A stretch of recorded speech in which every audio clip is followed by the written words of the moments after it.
So we are done with the coolant flush on the bike. Motul is added. We are done with the engine oil change, the filter install. We had the K&N filter installed because I wanted to install the safety wire in case we take it to the track sometimes, occasionally.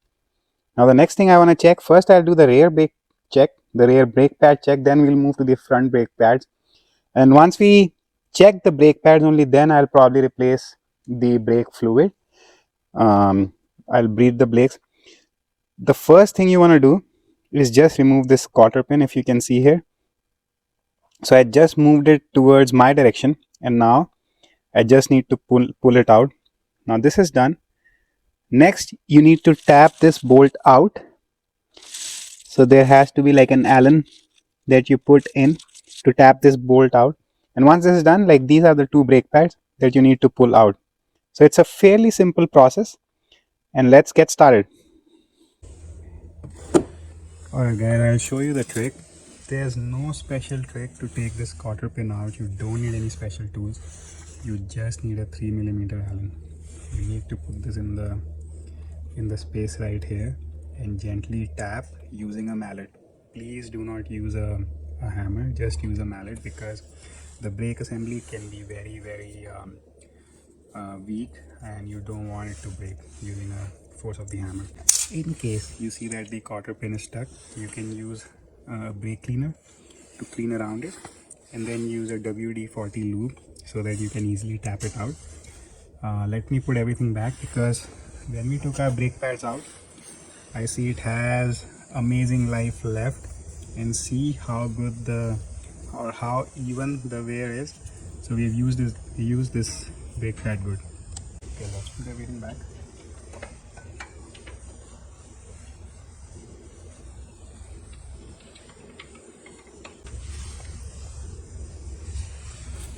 Let me clean this up a little bit.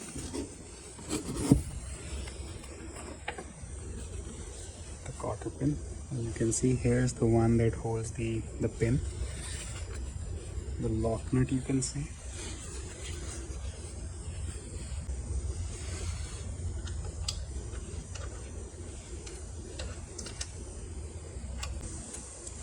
So as you guys could see, there was a notch in the front of the brake pad that you have to slide into the caliper. That was done. I just need to tap it from the other side. Let me see if I can find a tool to tap. So if you guys can see, I was able to tap this cotter pin back into from the other side, and I'm not sure how bright it is right now, but let me see if I can turn the brightness on.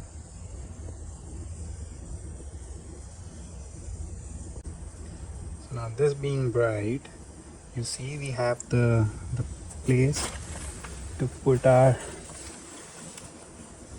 pin back in.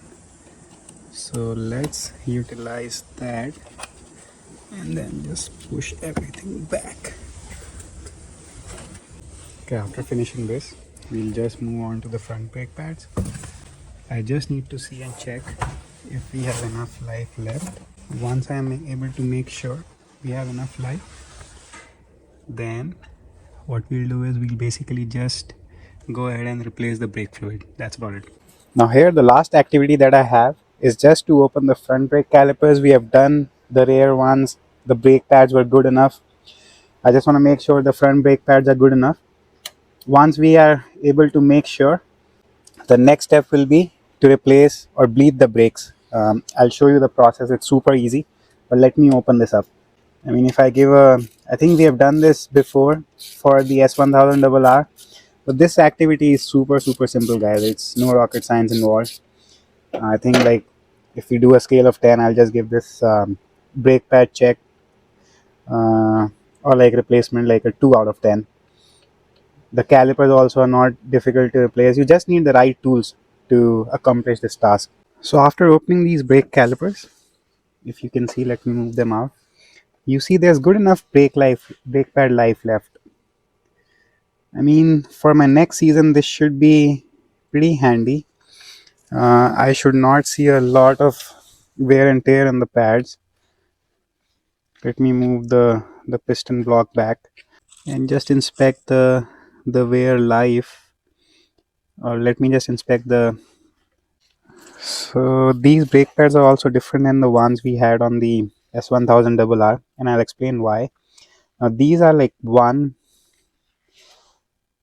piece compared to like a split in the S1000RR brake pads. Um, Again, the first and foremost thing whenever you open any part that involves dust and oil is to just clean them. So I think because this caliper is also different than the S1000, I can show you what I mean. Let's go over there.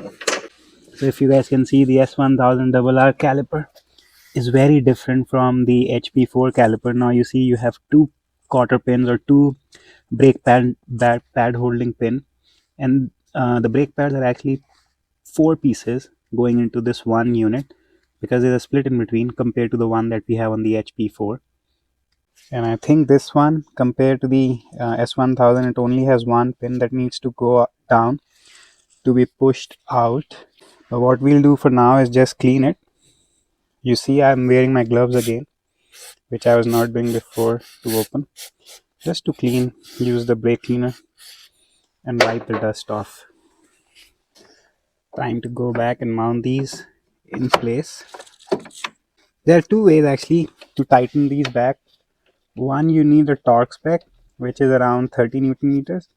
If you don't have a Torx spec, the easy way out is you can use a marker, a Sharpie, and mark the location of the bolt with the caliper. And then once you're tightening them back, you know how tight or where the bolt goes with respect to the caliper. So that becomes like a very easy fix. So we'll go back, tighten this. I think my Torx spec should be pretty similar. If not, I'll just tighten it a little bit, and then let's go back and get this done. First hand tighten this.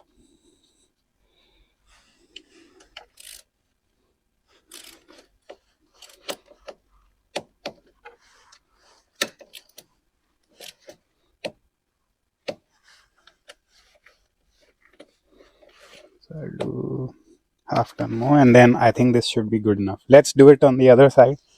I'll clean the brake calipers and the pads and the rotors wherever possible, and then we'll just bleed the brakes. Not to delay anyone's time, our setup is quite simple. See, I have one quick grip to hold this rear brake fluid container.